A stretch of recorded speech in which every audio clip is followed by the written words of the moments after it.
Hello everyone, good morning. Welcome back to your YouTube channel Physics by Sanjeev sir. I'm your biology mentor for class 11th and 12th.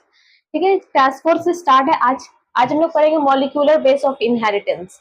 इसका short answer question करेंगे। ठीक है, first question क्या बोल रहा है आपका? तो फर्स्ट क्वेश्चन बोल रहा है what is effect of mutation on protein synthesis. Protein synthesis जब होता है तो म्यूटेशन का क्या इफेक्ट होता है वो बताना है। आप लोगों को पता है म्यूटेशन क्या होता है? तो म्यूटेशन जो है या तो वो एडिशन करता है, एडिशन या डिलीशन करता है। किसको एडिशन और डिलीशन करता है?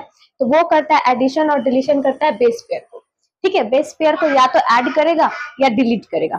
ठीक है, तो पहले तो लिखेंगे कि व्हाट इज म्यूटेशन। म्यूटेशन क्या होता है वो पहले पढ़ेंगे। ठीक है, तो देखो म्यूटेशन क्या करता है, ये रिप्लेसमेंट का काम करता है। ठीक है, बेस पेयर को क्या करता है तो रिप्लेसमेंट का काम करता है। ठीक है, तो ये करता है addition,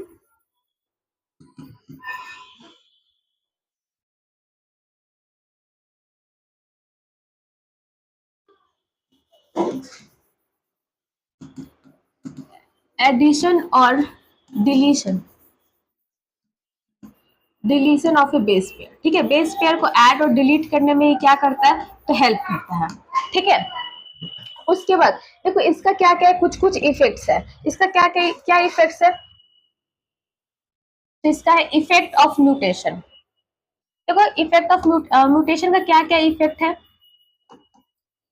sorry causes, causes of mutation. हाँ वही कॉजेस ऑफ म्यूटेशन। देखो म्यूटेशन का क्या क्या कॉजन है। तो फर्स्टली है, पहला जो है वो क्या करता है तो वो इफेक्ट करता है, किसको इफेक्ट करता है तो इफेक्ट करता है रिप्लिकेशन को। ठीक है, एरर ऑफ रिप्लिकेशन। ठीक है, एरर इन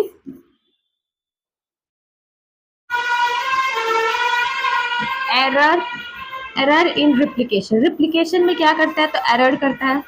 ठीक है, ये फर्स्ट हो गया, फर्स्ट कॉजेज हो गया इसका। सेकंड क्या करता है, सेकंड कॉजेज इसका क्या है तो ये क्या करता है तो स्पॉन्टेनियस में ये क्या करता है तो एरर करता है। तो error in spontaneous, spontaneous change in DNA. ठीक है, डीएनए को चेंज करने में ये क्या करता है तो स्पॉन्टेनियस कर। ठीक है, spontaneous change in DNA, change in DNA. And now third क्या है, थर्ड इसका क्या कॉजेज है, म्यूटेशन का क्या क्या कॉजेज है। तो थर्ड इसका कॉजेज है error, error in DNA repair. ठीक है, डीएनए रिपेयर करने में भी इसका क्या होता है तो कॉजेज है, एरर है। ठीक है, फिर इसका इन्वायरमेंटल,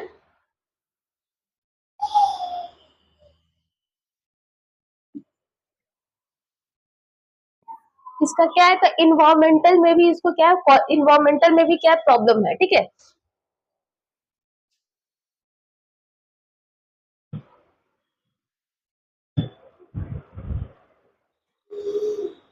इसका हो सकता है इन्वायरमेंटल फैक्टर हो सकता है, इन्वायरमेंटल फैक्टर। ठीक है, ठीक है, इतना समझ में आ गया। या फिर ये क्या करता है तो एक और है इसका ड्यू टू रिकॉम्बिनेंट, रिकॉम्बिनेशन में भी इसका क्या होता है रिकॉम्बिनेशन। ठीक है, तो ये सारे क्या है कॉजेज है। ठीक है, देखो इसका क्या है, दो टाइप्स होता है। पहला कौन सा, पहला क्या टाइप है तो पहला जो इसका जो पहला टाइप है वो फ्रेम शिफ्टिंग है। ठीक है, effect of base shift mutation. ठीक है, और पहला जो है फ्रेम शिफ्टेड म्यूटेशन और दूसरा जो है वो है बेस शिफ्टेड म्यूटेशन। ठीक है,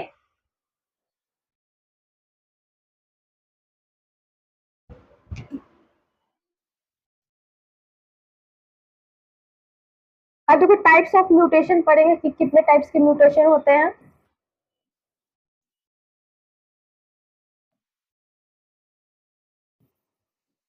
टाइप्स ऑफ म्यूटेशन, कि कितने टाइप्स के म्यूटेशन होते हैं तो दो टाइप्स के म्यूटेशन होते हैं, इसके टू टाइप्स हैं।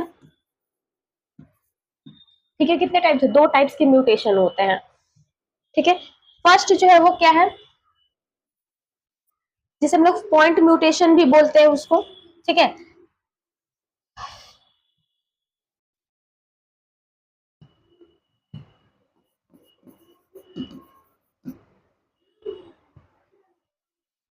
यहीं पे समझ लो। देखो, फर्स्ट क्या है, फर्स्ट जो है बेस, फर्स्ट जो है वो क्या, effect of frame shift mutation. ठीक है, फर्स्ट टाइप से, और सेकंड टाइप क्या, effect of base shift mutation.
देखो, effect of frame shift mutation क्या होता है, इसमें क्या होता है, एक और एक से ज्यादा, ठीक है, बेस पेयर या तो डिलीटेड होता है या तो इंसर्ट होता है। ठीक है, तो उसको ही हम लोग क्या बोलते हैं, तो इफेक्ट ऑफ फ्रेम म्यूटेशन बोलते हैं, फ्रेम शिफ्ट म्यूटेशन बोलते हैं। और इसमें क्या होता है, shift, effect of base shift mutation, तो इसमें क्या होता है,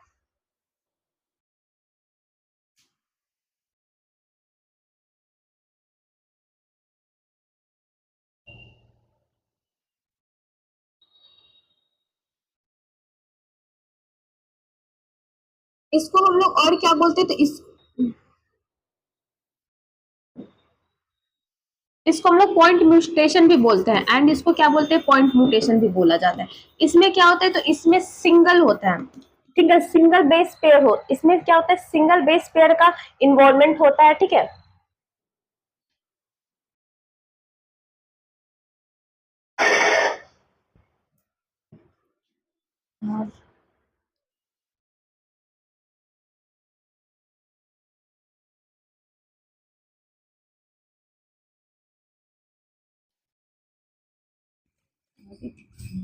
बेस शिफ्ट म्यूटेशन में क्या होता है, सिंगल बेस पेयर का क्या होता है, तो रिप्लेसमेंट होता है। ठीक है, इसमें भी कितने टाइप्स के होते हैं, तो दो टाइप्स के होते हैं। ठीक है, पहला में क्या होता है, ये भी कितने टाइप्स के होते हैं, तो दो टाइप्स के होता है। ठीक है, टू टाइप्स के होता है। पहला, पहला क्या है, तो फर्स्ट इसका टाइप है ट्रांस ट्रांजिशन। फर्स्ट इसका क्या है, ट्रांजिशन। ठीक है, अब देखो ट्रांजिशन में क्या होता है, तो ट्रांजिशन में प्यूरिन के बदले ही क्या आता है, प्यूरिन आता है।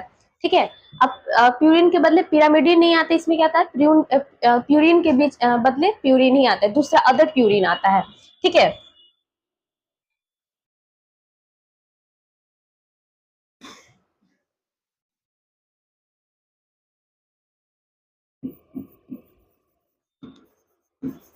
प्यूरिन के बदले क्या आता है, अदर प्यूरिन आता है। ठीक है, और इसमें होता है पिरामिडिन के बदले में क्या आता है, पिरामिडिन के बदले में आता है पिरामिडिन। ठीक है, दूसरा पिरामिडिन आता है।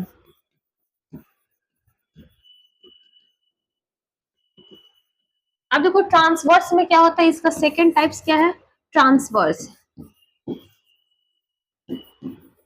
ट्रांसवर्स होता है, तो इसमें क्या होता है, ट्रांसवर्जन। देखो तो इसमें क्या होगा, इसमें प्यूरिन के बदले आपका पिरामिडीन आएगा, ठीक है, और पिरामिडीन के बदले क्या आएगा, तो प्यूरिन आएगा।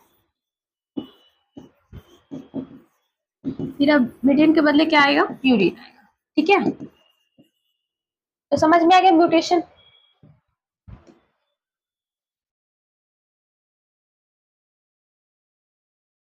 देखो ये ऐसा है जो ये क्या करता है, एडिशन और डिलीट और एडिशन करने में क्या करता है, हेल्प करता है। किसको डिलीट और एडिशन करने में, तो बेस पेयर को डिलीट और एडिशन करने में हेल्प करता है, ठीक है। इसका कुछ कुछ क्या इफेक्ट्स भी हैं, जैसे कि इन्वायरमेंटल फैक्टर में इसका कॉजेज है, ठीक है। और क्या है, तो रिकॉम्बिनेंट ऑफ डीएनए को रिकॉम्बिनेंट करने में भी क्या होता है, तो इसका कॉजेज है, ठीक है। फिर रिपेयर करने में भी इसका कॉजेज है, ठीक है। तो कुछ इसका कॉजेज ये यहाँ पे है।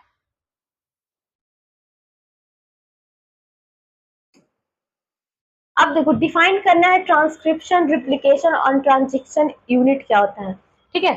पहले तो ट्रांसक्रिप्शन क्या होता है, तो ये है the process of A कॉपिंग genetic information from one strand of DNA into RNA in the term. ये क्या करता है,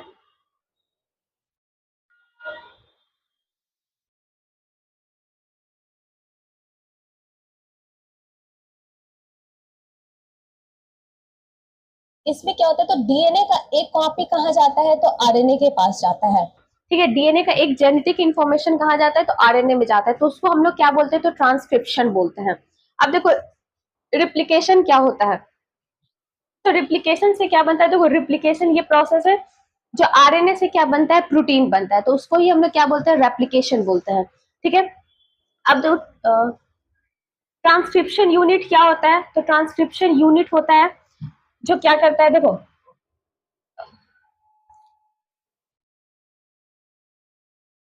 आरएनए से प्रोटीन बनाता है, उस प्रोसेस को क्या बोलते हैं, तो ट्रांसक्रिप्शन बोलते हैं, ठीक है। पहले तो देखो इसका प्रोसेस क्या, इसका प्रोसेस होता है,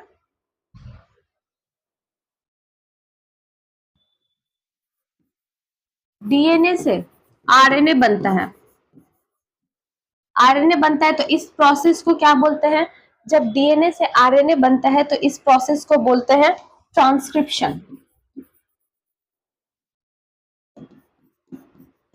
ट्रांसक्रिप्शन बोला जाता है, ठीक है। वहीं पे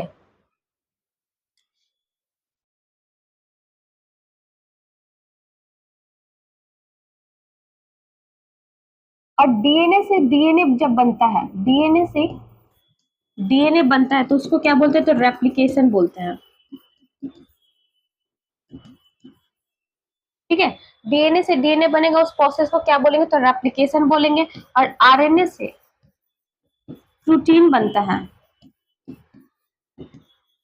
तो इस प्रोसेस को ट्रांसलेशन बोलेंगे, ट्रांसलेशन, ठीक है। ये समझ में आ गया, ट्रांसक्रिप्शन, ट्रांसक्रिप्शन, रिप्लिकेशन और ट्रांसलेशन, ठीक है। अब नेक्स्ट क्वेश्चन देखो, जो ट्रांसक्रिप्शन का जो यूनिट है वो तीन रीजन की वजह से होता है। पहला में प्रोमोटर है, फिर स्ट्रक्चर जीन की वजह से, फिर टर्मिनेटर की वजह से, ठीक है। तीन रीजन की वजह से ये क्या करता है, तो ये डीएनए को ट्रांसजिशन करता है, ठीक है। अब देखो न्यूक्लियोसोम क्या होता है,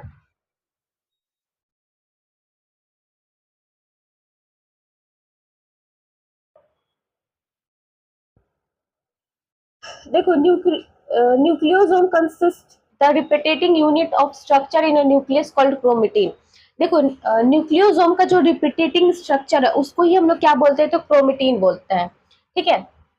क्रोमेटिन जो है वो कौन से चार्ज से रैप्ड होता है, उसके चारों तरफ कौन सा चार्जेस होते हैं, तो उसके पास जो चारों पट्टी होता है वो चारों तरफ जो होता है वो नेगेटिवली चार्ज होता है। बट जो डीएनए है, डीएनए के पास कैसा चार्ज होता है, तो वो पॉजिटिव चार्ज होता है, तो उसको ही क्या बोलते हैं, हिस्टोन ऑटोमर बोलते हैं। देखो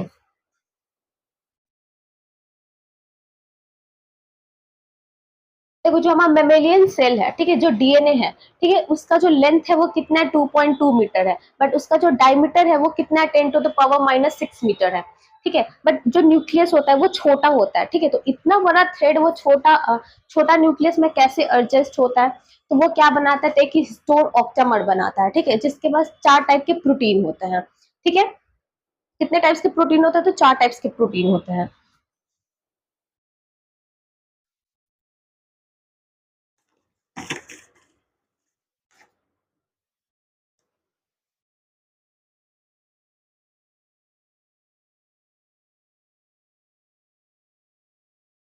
ठीक है, कौन कौन सा प्रोटीन होता है, वो कौन कौन से 4 टाइप्स के प्रोटीन होते हैं।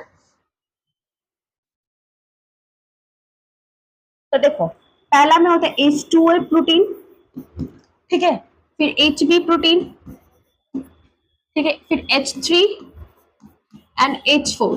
ये जो होता है ये हिस्टोन ऑक्टामर है, ठीक है, ये क्या प्रोटीन है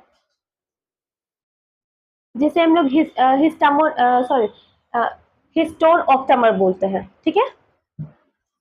ये क्या करता है, ये जो है ये चारों तरफ क्या कर देता है, तो एक रैप्ड हो जाता है, ठीक है, इस तरीके से ये रैप्ड कर जाता है, ठीक है, हिस्टोन न्यूक्लियस के पास, न्यूक्लियस में।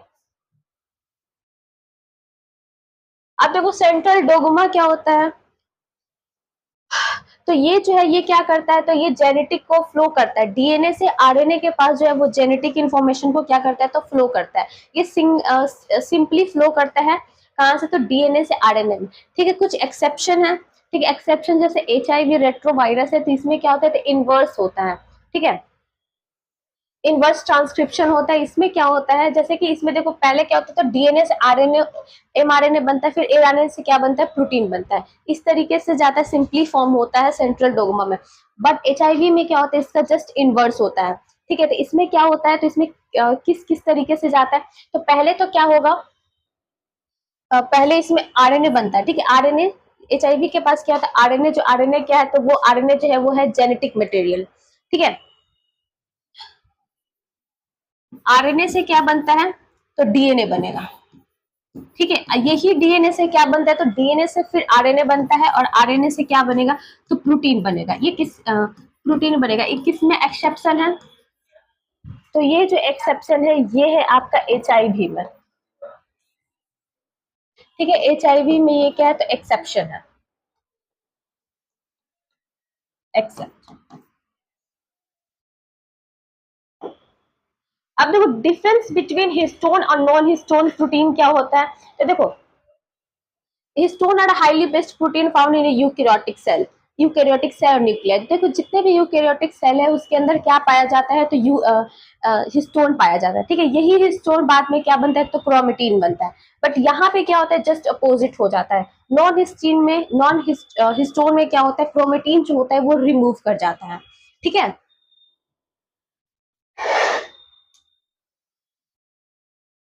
अब देखो जीन पूल क्या होता है,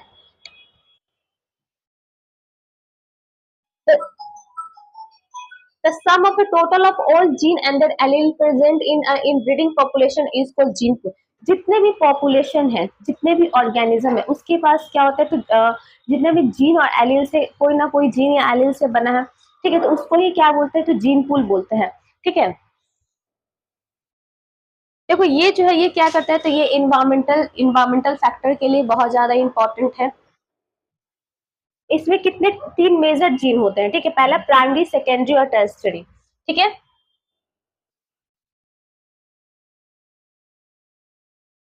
operon and name its constituent gene. बताओ एप्रोन क्या होता है, इसका कॉन्स्टिट्यूएंट जीन क्या होता है। तो देखो एप्रोन जो है वो किसका पार्ट है, तो ये भी जेनेटिक मटेरियल का पार्ट है, ठीक है, या फिर डीएनए बोल सकते हो। ये क्या करता है, तो ये सिंगल रेगुलेट करता है, एक से ज्यादा स्ट्रक्चर ऑफ जीन बनाता है, ठीक है। किसके किसके वजह से, या तो एपोरेटेड जीन के वजह से बनाता है, प्रोमेटेड जीन के वजह से बनाता है, ठीक है। रेगुलेटर जीन, एक्सप्रेशर एंड इंड्यूसर, ठीक है, ये सारे जो है ये क्या है, इसके वजह से ये क्या करता है, तो सिग्नल रेगुलेट करता है, ठीक है। एपोरॉन आर टू टाइप्स, 2 टाइप्स के ये होते हैं। इसको जो है ये जैकोब जो है वो क्या किए थे, कॉन्सेप्ट दिए थे, ठीक है, एपोरॉन को।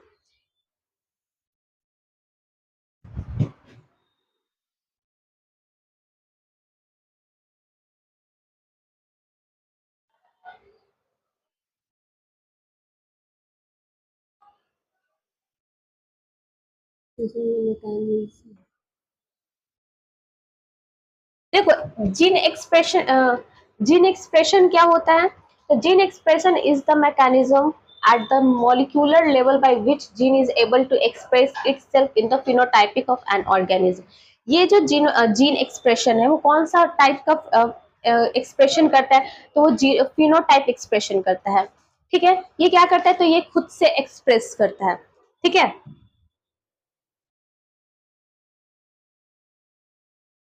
अब देखो ट्रांसपोर्शन क्या होता है, जंपिंग जीन क्या होता है, ठीक है, ट्रांसपोर्शन।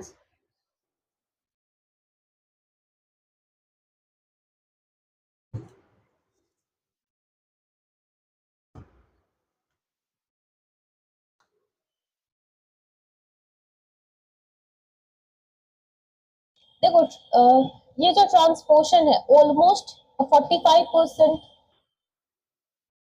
देखो ये जो ट्रांसपोर्शन है ये ऑल ऑर्गेनिज्म में पाया जाता है। ऑलमोस्ट डीएनए से 45% ये बनाता है, ठीक है, ट्रांसपोर्शन ही बनाता है, ठीक है, डीएनए। इसके दो टाइप्स होते हैं, कौन कौन से टाइप्स है, तो पहले में रेट्रो, इसके दो टाइप्स होते हैं, ठीक है, टू टाइप्स।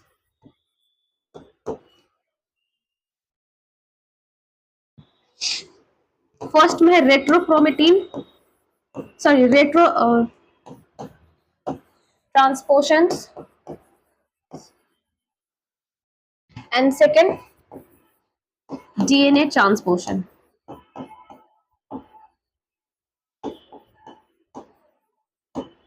ठीक है, ह्यूमन में कितने परसेंट है, तो 45% आरएनए ट्रांसपोर्शन है, ठीक है। नेक्स्ट, अब बी डीएनए और जेड डीएनए क्या होता है, इसका डिफरेंस बिटवीन बताना है। तो देखो ये जो होता है ये कौन सी साइड में, राइट हैंडेड साइड होता है, बट वो जो होता है जेड डीएनए वो लेफ्ट हैंडेड फॉर्म में होता है, ठीक है। ये जो क्या करता है, रेगुलेट करके सुगर फॉस्फेट बनाता है, ठीक है। ये कौन सा बेस पे रेगुलेट करता है, तो सुगर फॉस्फेट पे रेगुलेट करता है, बट ये सुगर फॉस्फेट पे रेगुलेट नहीं करता है। वहीं पे बोले तो ये 10 बेस पेयर का होता है, और ये जो होता है ये 12 बेस पेयर का होता है, ठीक है। इसमें इसका एंगल का ट्विस्टिंग का बात करें तो 36 डिग्री ट्विस्टिंग पे ये इसका एंगल होता है, बट इसका 30 डिग्री पे होता है, ठीक है। इसका जो डिस्टेंस का बात करें हेलिक्स में तो ये कितना होता है, तो 34 एंगस्ट्रम होता है, और इसका कितना होता है, तो 45 एंगस्ट्रम होता है, ठीक है। इसका डायमीटर कितना होता है, तो 20 होता है, और इसका कितना होता है, तो 184 डायमीटर होता है डीएनए का मॉलिक्यूलर में, ठीक है, जेड डीएनए का। इसका सुगर जो मॉलिक्यूलर जो होता है एज इट इज सेम होता है, बट इसका अपोजिट डायरेक्शन में होता है, ठीक है। And distance between two neighbouring nitrogenous base pair, इसका जो होता है दो नाइट्रोजनस बेस पेयर होता है, ठीक है, कितना 3.4 अंगस्ट्रम, और इसका कितना होता है, तो 3.7 अंगस्ट्रम के बीच में नाइट्रोजनस बेस पेयर होता है, ठीक है। अब देखो डीएनए एंड आरएनए क्या होता है। तो डीएनए जो है वो किस में पाया जाता है, तो क्रोमोसोम के न्यूक्लियस में पाया जाता है, ठीक है। यहीं पे क्या होता है, न्यूक्लियस और साइटोप्लाज्मा में आपको क्या पाया जाता है, तो आरएनए, ठीक है। आरएनए कहाँ कहाँ, न्यूक्लियस के साथ साथ साइटोप्लाज्मा में भी ये पाया जाता है, ठीक है। इसका जो स्ट्रक्चर होता है डबल हेक्सेल होता है, डबल डबल हेक्सेल structure with a complementary nucleotide strand, ठीक है। ये डबल हेक्सेल होता है with complement polynucleotide strand से, बट इसका जो होता है वो सिंगल स्ट्रक्चर का होता है, ठीक है। इसमें कैसा होता है, तो डिऑक्सिक राइबोस सुगर होता है, बट इसमें राइबोस सुगर होता है, ठीक है। इसमें 1 टाइप्स का होता है, बट इसमें कितना 3 टाइप्स का होता है बेस पेयर। ये जो है वो हेरिडिटरी को इंफॉर्मेशन देता है, बट ये क्या करता है, तो आरएनए जो है वो प्रोटीन को सिंथेसिस करता है, प्रोटीन बनाता है, ठीक है। ये हम हाई मॉलिक्यूलर वेट होता है, बट उसका लो मॉलिक्यूलर वेट होता है, ठीक है। अगर इसके कॉम्पिटिटिव में देखें, अगर इसके पॉइंट ऑफ व्यू से देखें तो, ठीक है। अब डिफरेंस बिटवीन यूक्रोमेटिन और हेट्रोक्रोमेटिन क्या होता है, तो यूक्रोमेटिन जो होता है वो बहुत ज्यादा ही लूजली पैक्ड होता है, ठीक है, लूजली पैक्ड होता है मटेरियल इसका न्यूक्लियस में। अगर वहीं पे हेट्रोक्रोमेटिन का बात करें तो ये टाइटली पैक्ड होता है इसका बॉन्ड, ठीक है। अगर मैंने सिर्फ चार्प्स रूल देखे तो ये जो है ये अर्न चार्प्स किए थे 1950 में, ठीक है, 1950 में इसको प्रपोज किए थे, दिए थे। देखो ये जो होता है, ये जो पिरामिडिन और जो प्यूरिन और पिरामिडिन का जो बेस होता है वो इक्वल होता है, ठीक है। प्यूरिन और pyrimidine is equal to always 1, ठीक है, क्या आएगा, हमेशा एक आएगा, ठीक है। और सेकंड क्या दिए थे, फर्स्ट जो उनका कंटेंट था, ठीक है, तो वो क्या था कि प्यूरिन और पिरामिडिन का जो बेस है वो क्या होना चाहिए, इक्वल होगा, ठीक है, इक्वल होगा।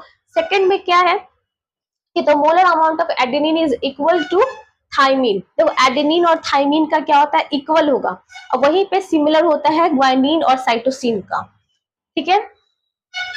और थर्ड इनका क्या है, तो इनका जो रेशियो है, ठीक है, पिरामिडिन और प्यूरिन का, वो हमेशा फिक्स होगा, ठीक है, कांस्टेंट होगा, बट कांस्टेंट होगा और क्या होगा, फिक्स्ड होगा। कोई भी स्पीसीज में इसका क्या होगा, कांस्टेंट होगा इसका रेशियो, ठीक है। अब देखो डीएनए फिंगरप्रिंटिंग क्या होता है, इसका यूज बताना है, डीएनए फिंगरप्रिंटिंग का। तो इसका तो यूज होता है फोरेंसिक लेबोरेटरी में, ठीक है, क्रिमिनल्स को पकड़ने में इसका यूज होता है, ठीक है। या फिर इसका डीएनए से क्या होता है, टेस्टिंग करके बच्चों को, अगर बच्चे अगर कहीं गुम हो गया तो उनके माता पिता को ढूंढने में भी इसका क्या होता है, तो यूज किया जाता है, ठीक है। रिलेशनशिप को बताने में भी इसका यूज होता है, ठीक है। फिंगरप्रिंटिंग क्या होता है, फिंगरप्रिंट डीएनए फिंगरप्रिंटिंग क्या होता है, तो देखो इसका जो बेस पेयर है वो कितना है, 3 × 10 है, ठीक है। डीएनए फिंगरप्रिंटिंग क्या है, तो ये एक प्रोफाइलिंग है, प्रोफाइलिंग डीएनए भी बोलते हैं। इसका स्टडी क्यों होता है, तो इसका स्टडी डीएनए का कैरेक्टरिस्टिक या जेनेटिक मटेरियल को स्टडी करने के लिए इसका यूज करते हैं, ठीक है। इसका 6 स्टेप होता है डीएनए फिंगरप्रिंटिंग का, ठीक है। तो फर्स्ट स्टेप क्या होता है, तो फर्स्ट जो होता है उसको डीएनए आइसोलेशन करते हैं, ठीक है। फर्स्ट जो है वो क्या करते हैं, तो डीएनए का आइसोलेशन करते हैं। इसका 6 ये है, 6 स्टेप बोल सकते हो, 6 स्टेप है इसका। फर्स्ट जो है, फर्स्ट क्या करते हैं, तो पहला जो है इसको आइसोलेशन किया जाता है, डीएनए आइसोलेशन,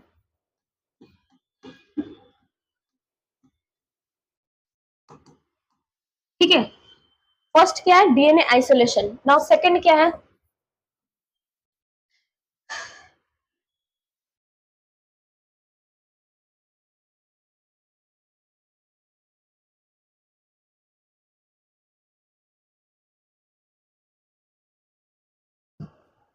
फिर वही आइसोलेशन को क्या करते हैं, तो फ्रेगमेंट में सेपरेट किया जाता है, ठीक है। इसको क्या किया जाता है, तो आइसोलेशन को फ्रेगमेंट में सेपरेशन किया जाता है, आइसोलेशन को फ्रेगमेंट किया जाता है, ठीक है,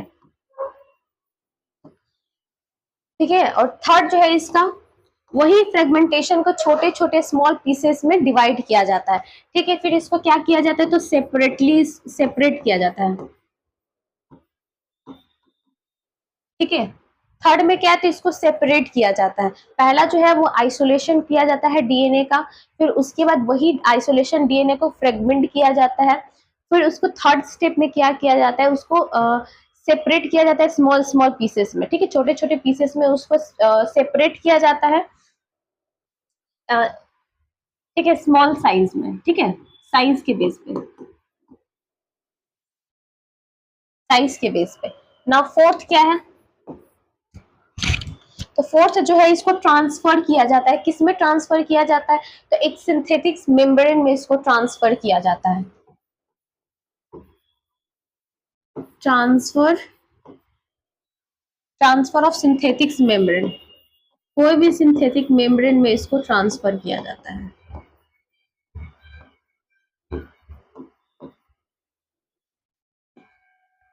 ठीक है। 5 है, 5 में इसको क्या किया जाता है, तो इसको हाइब्रिडाइजेशन किया जाता है। किसके प्रोसेस से इसको हाइब्रिडाइजेशन किया जाता है, तो वीएनटीआर के थ्रू इसको हाइब्रिडाइज किया जाता है, ठीक है। फिर डीएनए को हाइब्रिडाइज, ठीक है, हाइब्रिडाइजेशन किया जाता है किसके प्रोसेस से, द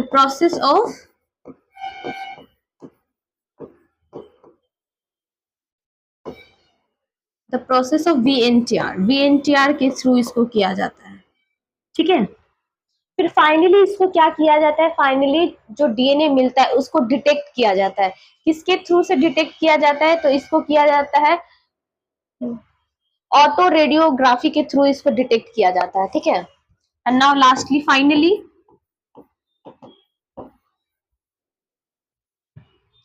फाइनली डिटेक्ट डीएनए किससे इसको डिटेक्ट किया जाता है? तो ऑटो रेडियोग्राफी से, ऑटो रेडियोग्राफी। ठीक है, इसके हेल्प से इसको डिटेक्ट किया जाता है। ठीक है,